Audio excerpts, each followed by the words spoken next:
वालेकुम प्यारे बच्चों। आज हम सीखेंगे कि जीम को लिखते किस तरह से हैं और जीम से किन किन चीज़ों के नाम शुरू होते हैं। तो चलें पहले हम देखते हैं कि जीम से किन किन चीज़ों के नाम शुरू होते हैं। जीम से जूता, जीम से जग जो बिल्कुल जीम की शक्ल का है। तो चलें अब हम जीम को लिखना सीखते हैं। ओके। आपको अपनी किताब पे कुछ नुक्ते बने हुए नजर आ रहे हैं। तो चलें इन नुक्तों को आपस में मिला के जीम को लिखते हैं।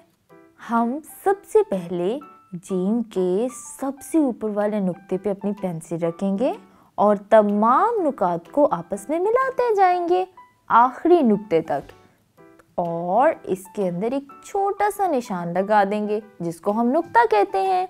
तो ये बन जाएगा जीम। बिल्कुल इसी तरह से हम एक और जीम की मशक करते हैं। हम सबसे ऊपर वाले नुक्ते पे अपनी पेंसिल रखेंगे और तमाम नुकात को आपस में आखिर तक मिला देंगे और इसके अंदर एक नुक्ता लगा देंगे। ये बन जाएगा जीम, जिसकी शक्ल बिल्कुल जग जैसी है।